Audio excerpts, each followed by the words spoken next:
I don't even know where to start here. If you've managed to intercept this, then odds are that you're in for a bad time. If you're one of the ones back home who got me into this mess, then I hope you rot. Either way, I'm trying to send this out to as many people as possible. At the very least, you deserve a little warning of what's to come. From the top, my name is Pierce Valens. For the past 7 years now, I believe, I've honestly lost track of time. Anyway, I've been stationed on the moon. I'm a geologist called up here to help with a mining operation after some unknown minerals were found. Unfortunately, I'm the last person alive up here now, and I don't see that lasting too much longer. So consider this my last will and testament. I ain't getting out of here, and there's no way that the rod is getting out of here either. And guess if I have any solace, it's that the bigwigs who were up here bit it first. Okay, none of this is going to make sense unless we start from the beginning. The big thing you need to know is that the space race ended and became more of a space marathon. It wasn't about who finished first. It was about getting there and setting up your territory to see what you could find. The states ended up working together with other countries. China, the former Soviets, India. Basically anybody who could pop a rocket into orbit got an invitation. Hooray, world unity, right? Now when it comes to this, everyone is up here working together, but they're about to end the entirety of humanity through their combined efforts. All their resources went into building a nice little outpost up here on the moon, though I'm not sure what the original purpose of it was. Eventually, probably around, 6 years or so ago from the briefing that I got, they started mining. Initially, it started out as just a let's find out what's under the surface type of thing. Innocent enough, right? Find some rare minerals and maybe change how things operate on Earth. Except the mining is what got us into this stupid situation. About 3 years ago was when they found the Great Table. That's the technical term for it anyway. Apparently it was during one of the regular mining operations. Workers tunneling under the surface of the moon. Seems like a fantastic idea, right? Well, they ended up breaking through into this huge hollow antechamber. A big discovery, right? Turns out, Hollow Moon was the least of our conspiracy-addled worries. This place was big, located pretty close to the center of the satellite, but it didn't match up. The dimensions of the place made no sense when compared to our measurements of the moon itself. When placed in comparison to the surface area, our tunnels and everything else, it's like it took up far more room than was physically possible. Yet nothing was different if you were looking down from the surface. That threw everybody for one heck of a loop, naturally. I was already here for geological surveys, testing out samples that some of the excavation crew brought back, and seeing what they compared to back on Earth. Nothing too crazy, and the pay was good at the start, especially for how easy the work was. Most of the materials found up here were just different forms of basalt, silicon, and the occasional deposit of iron, all stuff that we've seen before. I can still remember watching the live feed when they found the chamber. We had excavated down probably 300 miles below the surface of Earth's lunar body. As far as what they were trying to find, I don't know. Maybe they were hoping for water or some new energy source. Instead, we found a vast, empty cavern that steadily kept sloping downward. I honestly was surprised that we didn't hit the top of it and fall through. Instead, crashing through almost perfectly perpendicular to the floor of it. They set up an elevator to get more of us down there before long, and let me tell you, just stepping into that cavern almost broke my brain. You see, one thing the moon has going for it is the lack of light pollution. Set up at the right spot on the base and you could see stars you never thought existed. Entire galaxies were visible far off, almost to the naked eye if you looked hard enough.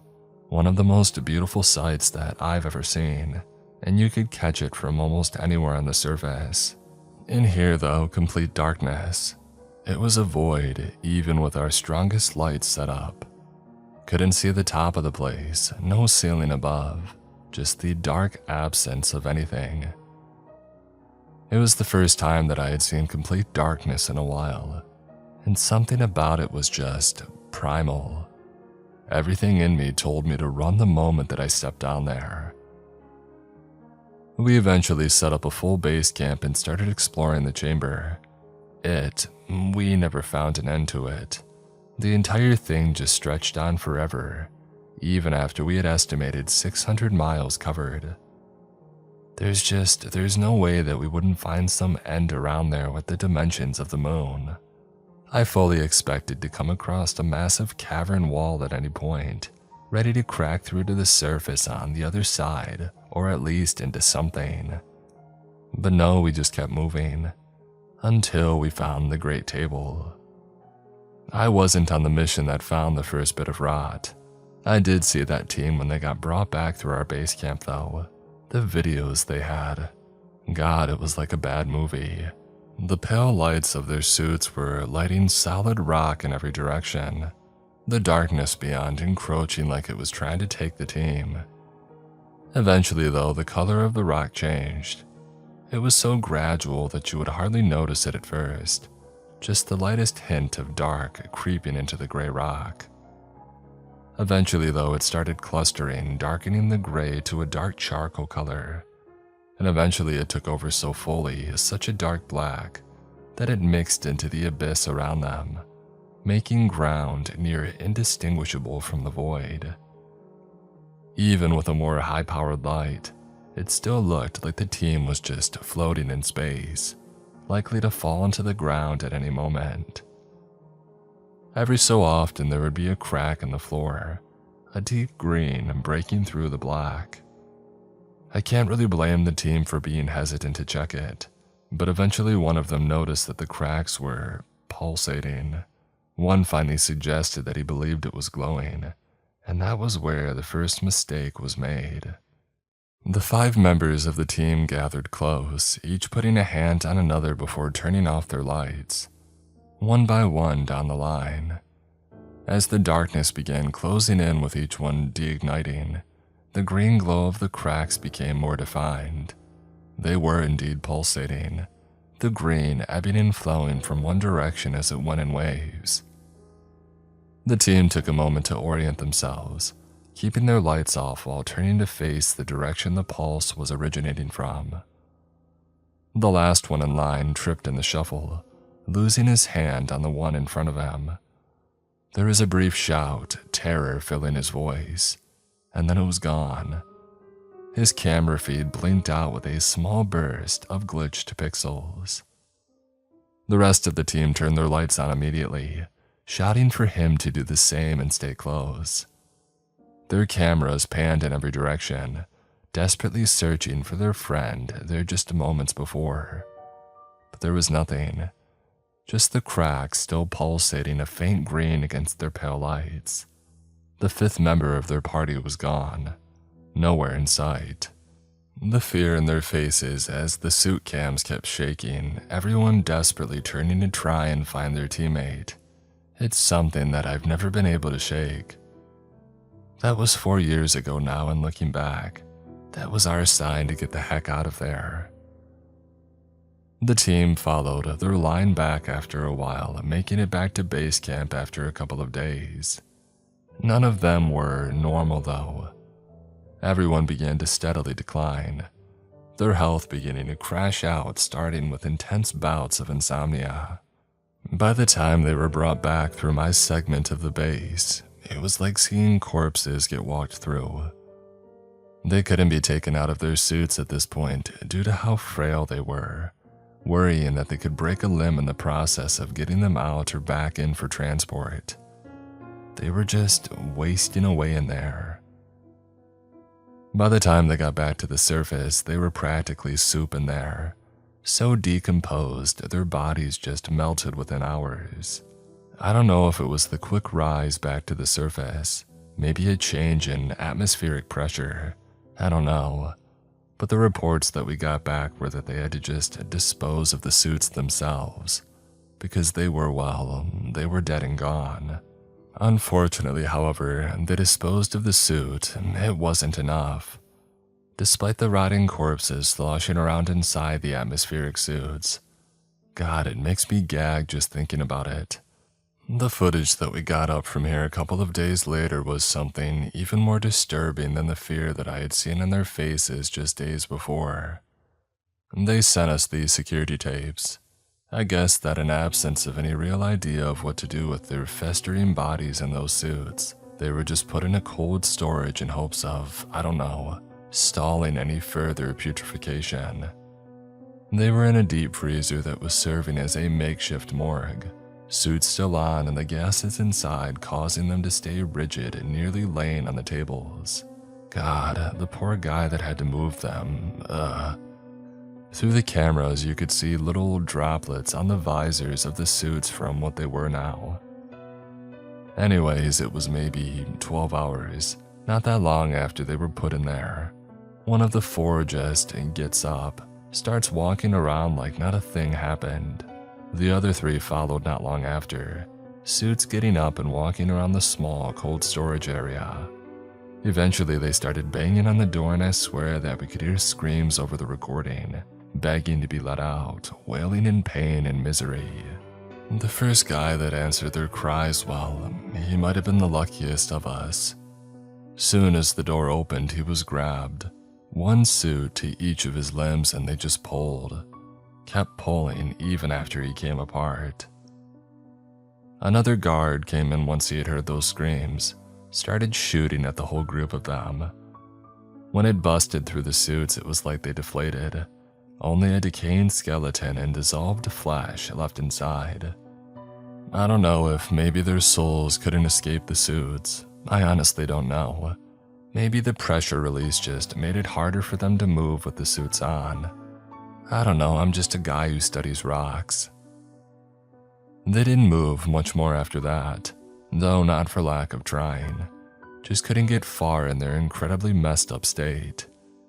The guy that they tore apart was dead though, dead for real, and good for him. For some messed up reason, they kept sending people to explore the cavern even after all that. A sunk cost fallacy, I guess. Might as well keep exploring when you've already put this much money into it. Lo and behold, we find the great table a few miles further than where they left. The epicenter of those cracks, the pulsating light, it was huge. This massive slab of rock in the middle of nothing. That same dark black as the surrounding stone, so dark that one of our guys ran into it. For a moment they thought it was a wall, but eventually realized that they could go around it. All told, it took maybe half a day to circumnavigate the entire thing, and we're not entirely sure how tall it was. The cracks ended underneath it though, the pulsating green much more intense here than before. Every wave of light through it made it look like the table was breathing. Look, I want to preface all of this with, I don't know who's handing down orders for all that we're doing up here. They gave the direction though, and we had no choice but to follow. A camp was set up next to the great table, and they tried to take a sample of the rock that it was made of. Except they couldn't. Nothing could cut through it, even the most advanced mining tools that we brought up here. I mean, they used everything, drills, diamond saws, plasma. Nothing could even get a scratch on the thing. Eventually, somebody tried to examine it right then and there, but it was just too much to get any kind of reading on it. Nothing that we had on Earth or the moon so far lined up with whatever this element was. We spent months working on it, with the team by the table doing what they could to gather a sample. At some point about a year and a half ago, whoever was up top sent down the order to try a controlled demolition. They set up about 2 miles away from the main table camp, setting up concussive charges to break through the base. Look, we all had our concerns that we voiced. They fell on deaf ears though, nobody hearing our cries for some kind of, I don't know, patience. some sort of sense when it came to busting through this unknown rock with explosives. Instead, we were told that if the crew at the table didn't do it, they would be replaced with somebody that would. The rest of us were told that we were equally replaceable, and unfortunately that was that. I remember watching the live feed when they broke through. All of us gathered around to see if this would either be completely useless or the start of our demise. Everyone knew, I think, that what we were doing was going to be nothing but bad for us. I guess somebody had profit on the line though, so it was either we go along with it or go back home with nothing in hand. Most of us chose to keep our livelihood at the time. Anyway, a few controlled explosives were put in at the base of the great table. Everyone cleared out to make room for the blast, and off it went. When the smoke had finally cleared, all it had made was the smallest crack in the center, right where it connected to the ground. The crack made its way up the wall of the great table, jagged and thin and just a hairline fracture practically. Through it though was that same faint green glow. Where the table met the floor of the cavern also began to crack, spreading right along the corner and separating from the rock floor. We broke the table open only a hair, and that was enough. The crew who stepped toward the crack to inspect it, we still don't really know what happened to them. From the brief seconds that we caught on camera, it looked like they were sucked through, suits folding in on themselves with the people still inside as they were being absorbed into the cracks. They barely had time to scream, basically being compressed into nothingness the moment that they stepped close to the thing. It was like a black hole contained to the 5-foot radius of the table. We weren't able to see what was on the other side either, suits getting their cameras crushed right along with their inhabitants. Needless to say, they didn't send anybody else too close after that. Not that it really mattered, because things started to go on a steady decline from there. The rot had started to take over. Slowly at first, corruption spreading from the cracks at the great table. The physical signs of it were relatively subtle the closer that you are to the table, but the mental toll that it takes. People close to the base camp started breaking down, changing mentally and physically.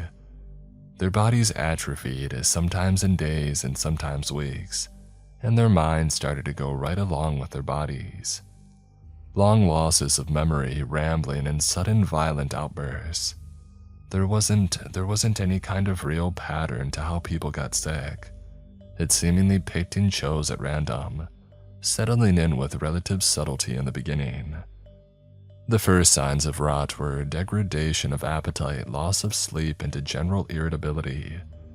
That started things on the course for chaos already, leading to plenty of workers assigned to the great table camp to develop resentment and paranoia of their fellows. By the time that they began exhibiting physical signs, they were often delusional and violent, with an incredible disregard for the safety of themselves and others. Isolated incidents of violence and attacks became more frequent as more advanced in their infection of rot. As their mental state digressed, most would turn to attacking their fellow workers, believing that it would slow their decay. Whether that was true or not is a whole other issue, but they seemed to believe that the more gruesome the kill, the more that it would save them from the hell that they were experiencing. The bodies began to stack up, and gruesomely too. They would practically slice up others and turn them into makeshift altars to some deity. That's actually how we ended up with the name Rot, believe it or not. Many of them would whisper about feeding the rot as some sort of appeasement to it, and giving it a non-resistant body to begin decaying further. They tended to only attack those that were healthier, in turn, so things only began to devolve faster. Starting out, they were able to restrain the few that were in this advanced state of rot, but eventually these sick outnumbered the healthy, or those still living at least. And keep in mind that I'm not an expert in how all of this went down near the Great Table Camp, because most of this was just received through survivor reports when they made it to the nearby camps. They sent word back through and it was pretty much over then and there. All of us collectively put in our resignation storming back to the main outpost above and demanding to be sent home before this went any further. Maybe that was our own stupid thinking looking back, but we should have known that we weren't getting out of here. They stopped any kind of transport immediately. Nobody in, nobody out, and they locked us all down. For a few days, we forgot all about the chaos below the surface as things went to hell up top. Everyone rebelling and turning to violence in light of their likely impending death. Some people lost it. Others managed to pull their stuff together. Either way, none of us had very long. I ended up going back to the surface. Camps down below, well, they were bad. Most of them fell to infighting within a couple of weeks. Those that didn't to contend with the rot as it spread further from the great table. The dark black color of the rock crept further and further out from it. A message that we had received from the nearest camp to the great table said that it reached them about a week after all things went bad. 6 months passed and the entire chamber was a dark, rotting black rock, all the way to the elevator shaft that I was originally stationed at. Needless to say, the lift was shut down, so it's a good thing that I had already moved up, though it feels like I was just delaying the inevitable at that point. The real problems began not long after everybody fled to the surface. We shut off the lift and basically made our little security force up top that were constantly on watch for any of the rot or those corrupted with it trying to make their way up. I got put on the mind-numbing job of watching camera monitors. Honestly, seeing the monitor room for the first time, it made me feel like we were being experimented on, observed. Cameras were everywhere up here and down below, capturing every small movement that we made. Not sure who was this invested in watching them all before I came along, but for me it became watching our death slowly make its way to us. Everywhere down there was taken at this point. The cracks had spread further, trailing along with the darkness that set into the rock from the great table. As they spread, though, it was like the light in them became brighter, more powerful as it corrupted more and more of the planet. Those poor idiots that remained down there. Well, the ones that were living didn't stay that way for now. The rot was corrupting people at a much faster rate, the further that they were from the great table. It's like the symptoms were dialed up to 11 as distance grew from the initial cracks, leading to a more spontaneous burst in violence before rotting away, trapped as muscles atrophied and left decaying corpses behind. Some were collapsed around the chamber, still in Atmos suits as they desperately tried to find some other form of shelter before they were taken. Others were in the pop-up habitats that we had scattered through the camps down there, right in full 4K glory on the cameras, rotting away as their brains remained fully aware of what happened around them. Some didn't get the mental psychosis. I think that was the worst part to see. There was no hint of violence, malice, or anything when they spoke, but you could see their bodies beginning to break down. I watched one poor man overnight he began to go downhill, said that his muscles ached, his head hurt as well, and when he tried to stand up, his bones were so brittle that his legs simply broke. He was stranded there as the rest of him biologically degraded over the next few hours, a waxy look creeping into his face before his skin began flaking off, revealing a skull with eyeballs beginning to sag from it. I made it a point to start flipping away from his camera when it came up in the rotation because he ended up staring straight into me, almost right through the camera and into my soul. It still gives me shivers when I think about it, even after he moved later on. I watched the cracks reach all the way to the lift before they stopped spreading completely. We honestly thought that we were saved. The cracks weren't an issue anymore. We had a couple of months where we even started deluding ourselves into thinking that we might get out of here.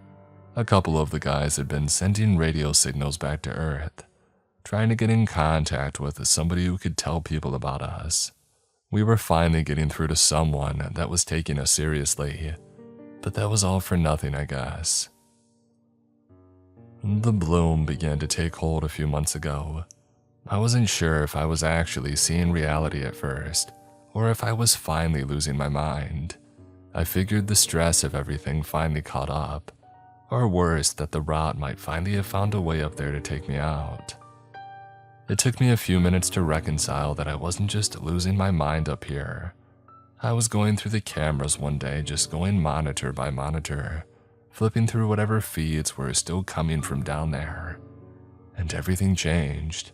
It was that same atrophied man, the one that broke his legs trying to get up and was forced to sit there, feeling his body decay around him. The skeleton was partially broken down by this point, part of a decaying eye still dangling from the socket, as whatever internal organs he had left continued to rot away inside him.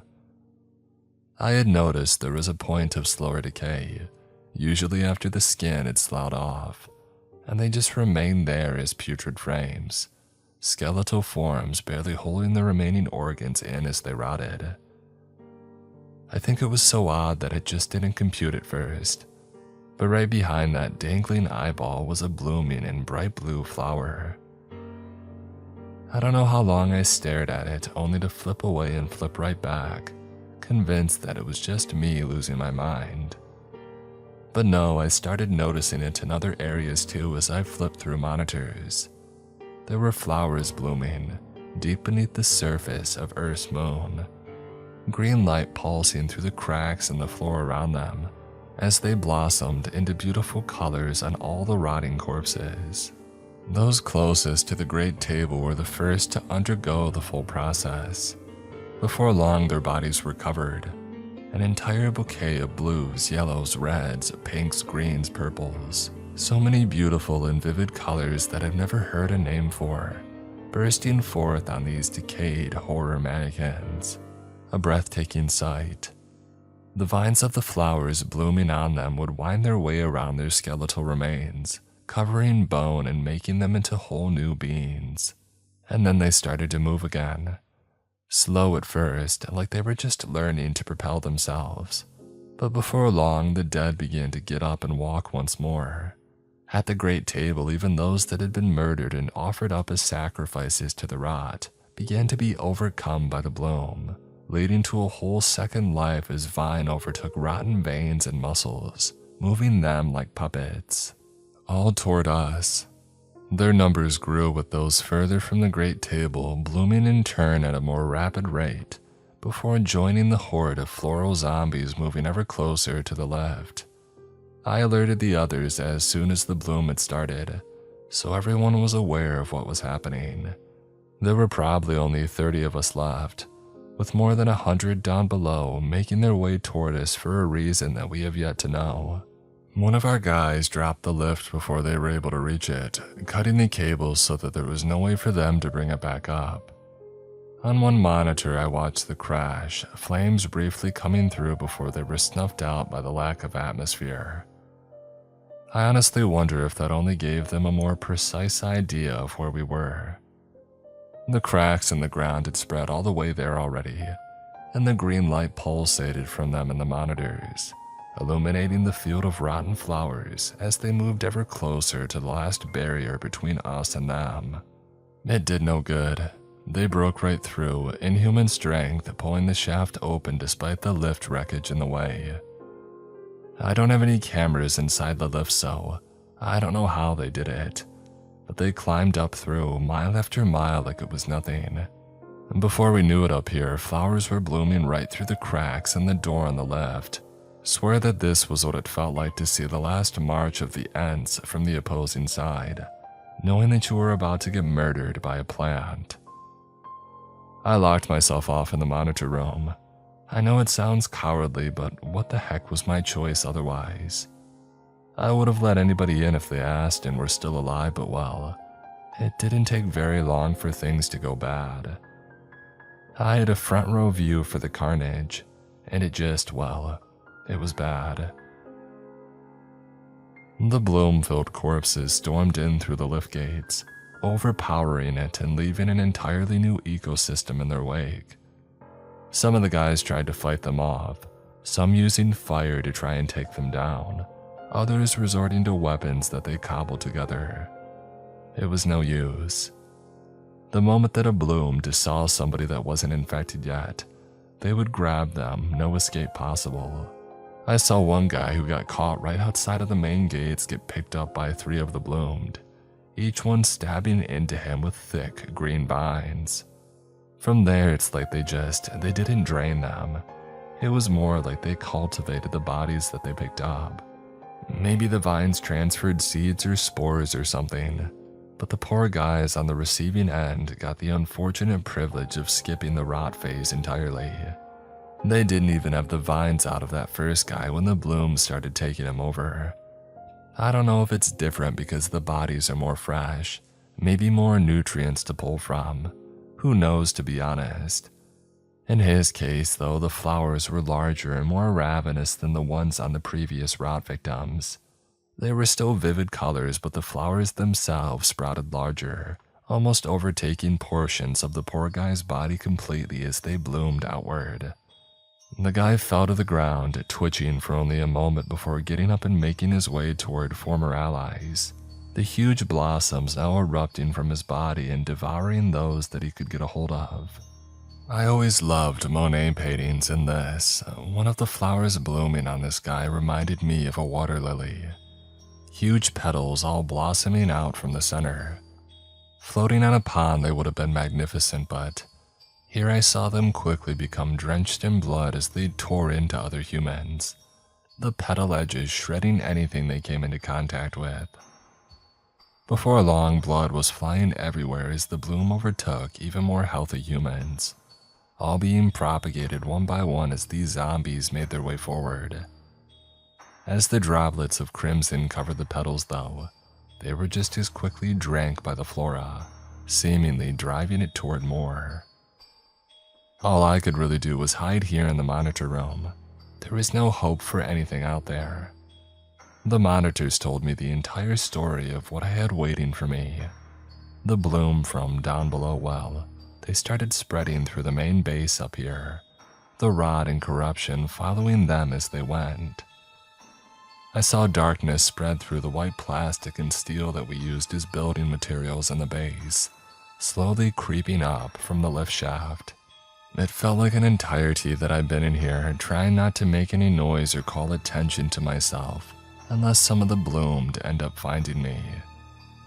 The rot is going to reach me first at this rate, though.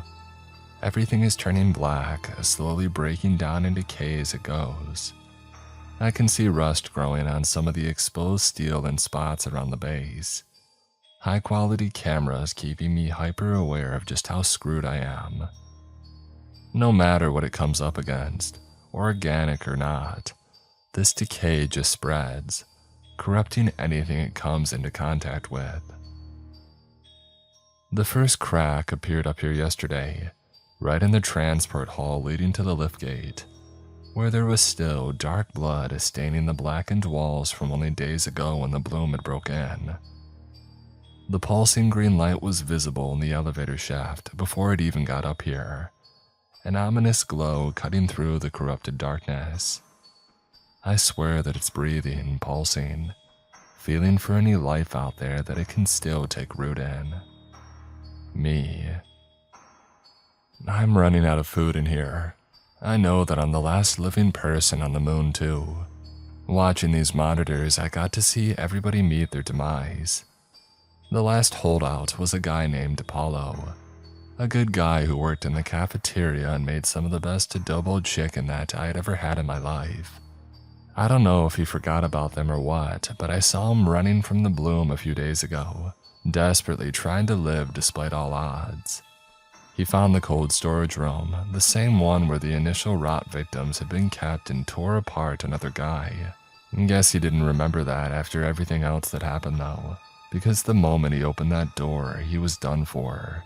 4 Atmos suits all bursting with flowers and greenery like a mobile terrarium took him immediately. Vines forced their way through his skin, along his back and his stomach, one going down his throat despite his attempts to fight back, and began to bloom immediately. He was a shade of purple that popped against the dark rot infecting the base, beautiful in the decay. So here I am, all alone orbiting the Earth, with something that would easily destroy the world slowly making its way toward me. The green cracks are spreading further in, and even though I know I'm alone, I swear that I can hear people calling me. Whatever it is, it knows my name too. It's all I can hear when I close my eyes.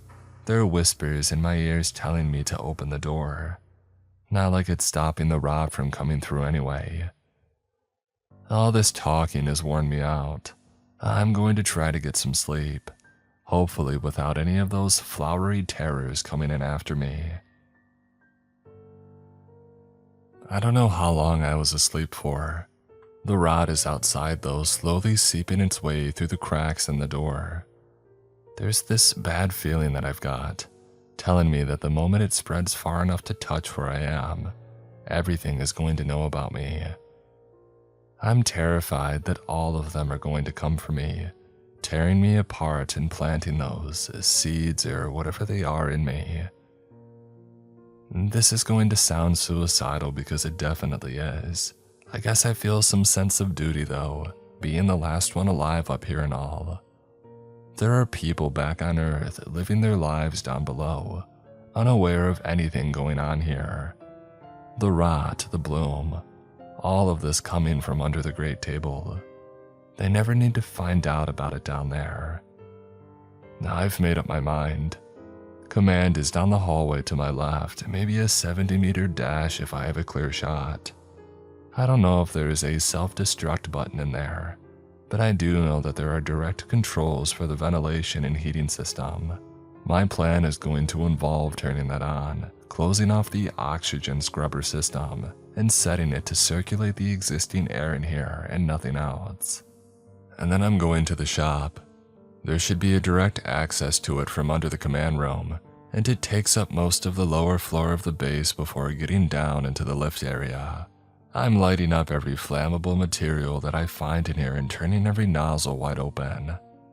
The floor a few feet away from me is becoming dark, the corruption and rot getting even closer. That same whisper kept calling my name even louder now. A scream rings out from down the hallway, making me shrink back into my chair.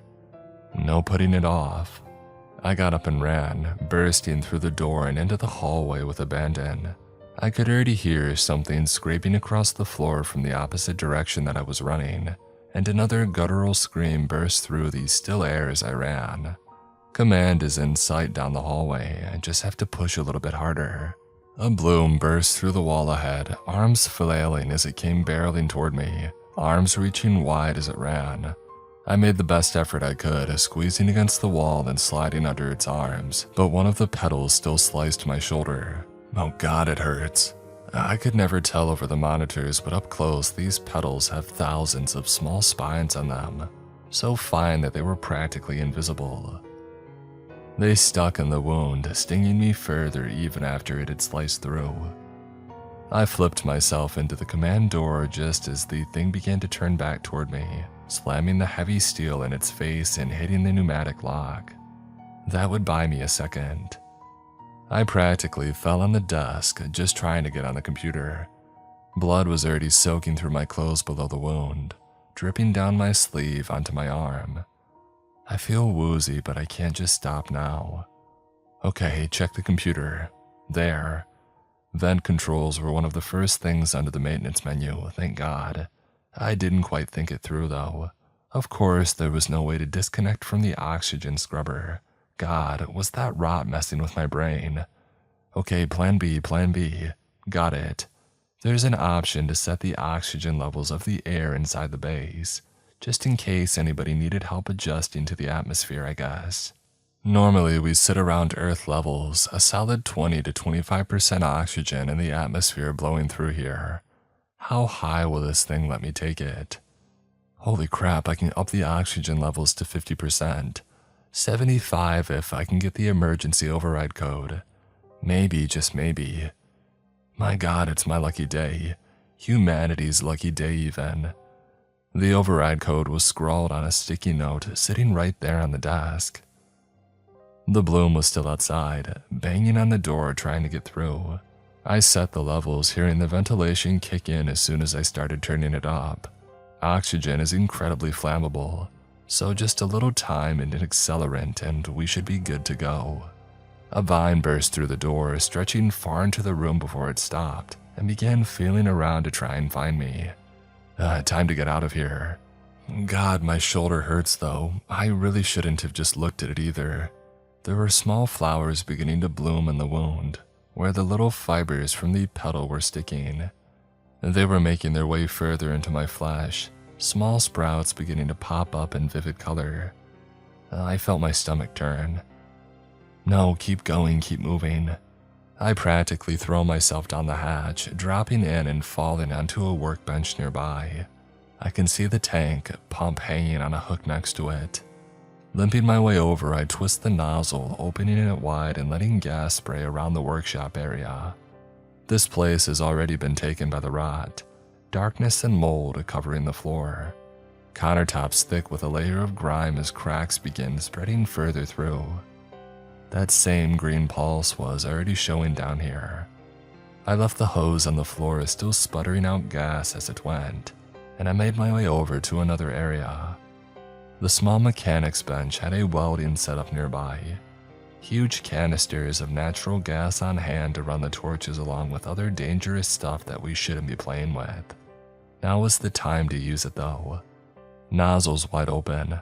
These things were going to help cleanse this place in just a minute. Maybe it was the proximity to the rot or the wound that I'm suffering, but my mind is going. I can see them coming in, the bloomed corpses making their way through doors and vents to find me. The rot tells them where I am and they follow to claim me as a part of it. The flowers are beginning to blossom in my wound, petals opening wide to drink up any blood that may still come out when I move. There's a lighter on a nearby welding bench. That's it, the final piece of my explosive puzzle. I'm going to hold out another moment and let the gas finish filling out the atmosphere of the workshop. They're coming closer though. I don't know that I can move. My legs are feeling weak and painful, and even my arms are suddenly having trouble lifting just the lighter. Just another moment. As soon as the cam that I'm wearing stops recording, this message is due to broadcast out. I hope it finds someone. The bloom are starting to fall on me. I backed myself toward the gasoline puddle on the floor, falling in it nearly face first. They come upon me next and I can feel a vine puncture my back right next to my spine. The colors are beautiful though, flowers blossoming through the pain.